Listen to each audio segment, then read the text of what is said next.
As she hummed and sighed, breathing against my neck, all my well-thought-out restraint seemed to vanish. I could never hold her too tight.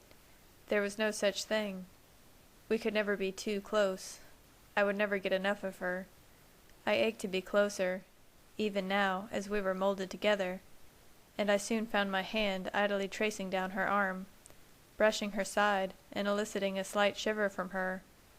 I continued my path across her waist and down her leg until I was holding her calf in my hand. Without thinking, I pulled her leg up around me, and the warmth of her body assaulted me as her breath caught. For an instant, I felt myself losing control, but I couldn't make myself care.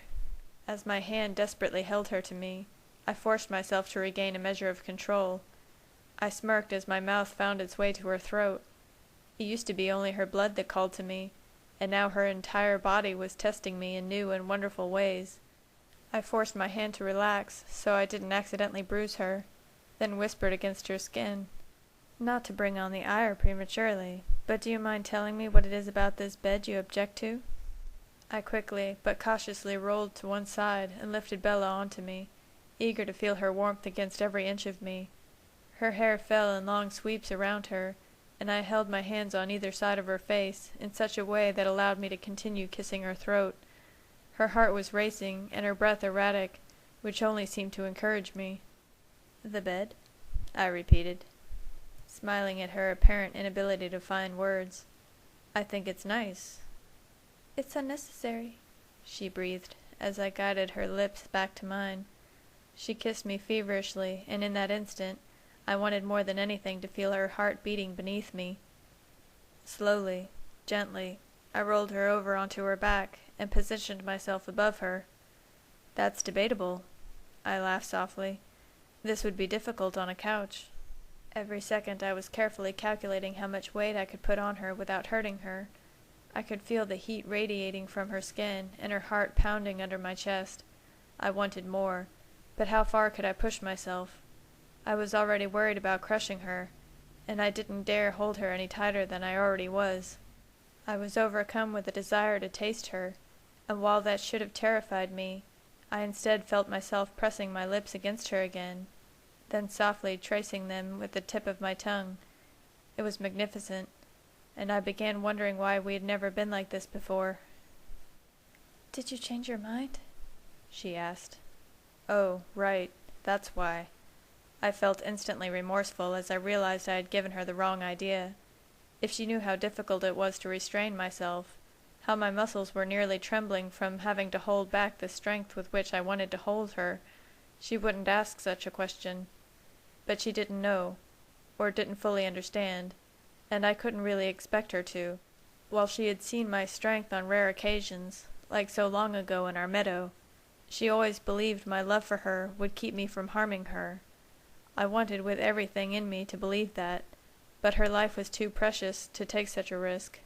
I sighed, bracing myself for the disappointment I knew was about to ignite in her, as I rolled us back onto our sides. "Don't be ridiculous, Bella. I was just trying to illustrate the benefits of the bed you don't seem to like. Don't get carried away."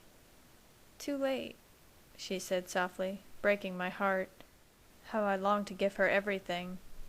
"And I like the bed," she added, forcing a smile. "Good," I said, returning her smile and pressing my lips to her forehead. "I do too." "But I still think it's unnecessary. If we're not going to get carried away, what's the point?" I let out a long, deep breath, cursing myself for having let things go this far. She had too difficult a time drawing the lines that needed to be drawn. "For the 100th time, Bella, it's too dangerous." "I like danger," she said stubbornly. Instantly, I was reminded of her trips to La Push and her naivety when it came to her own safety. "I'll tell you what's dangerous," she continued. "I'm going to spontaneously combust one of these days, and you'll have no one to blame but yourself." I knew she was trying to make a joke, but the guilt of the situation was getting to me, and I reluctantly started to push her away. "What are you doing?" she asked, holding on to me. "Protecting you from combustion. If this is too much for you—" "I can handle it," she said, wiggling her way back into my embrace. It probably wasn't smart, but I couldn't make myself fight her on it. Once I was holding her again, feeling her relax into me, I realized that even when I frustrated her, she would rather be close than have me pull away.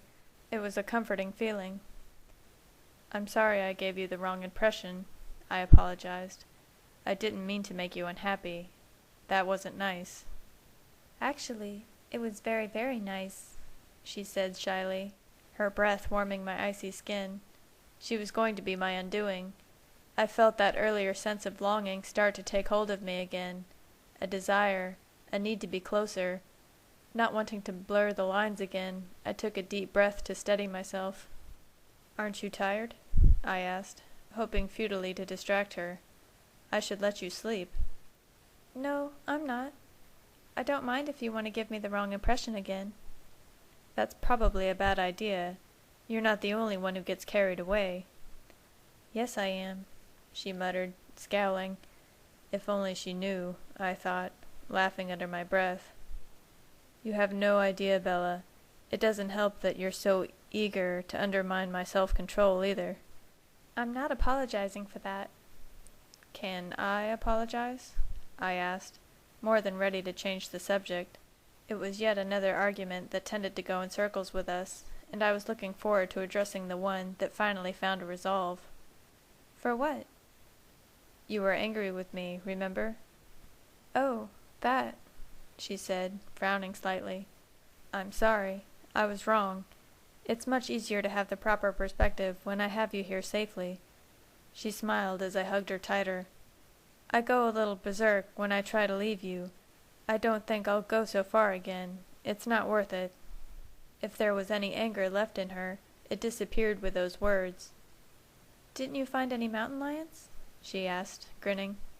"Yes, I did, actually. Still not worth the anxiety. I'm sorry I had Alice hold you hostage, though. That was a bad idea." "Yes," she said simply. "I won't do it again," I promised. "Okay, but slumber parties do have their advantages," she smiled, pressing herself against me and kissing my neck. I may take you up on that," I sighed, momentarily forgetting why stopping her was necessary. My head felt cloudy as her breath washed over me, and my resolve started to waver. "So is it my turn now?" she asked, pulling me abruptly from my wandering thoughts. "Your turn?" "To apologize." "What do you have to apologize for?" I'd been expecting her to be furious with me, and instead I had been met with nothing but understanding and affection. In my joy, it hadn't occurred to me that she was expecting me to be upset with her. "Aren't you mad at me?" she asked, confused. "No." "Didn't you see Alice when you got home?" she asked, as if I was missing something obvious. "Yes. Why?"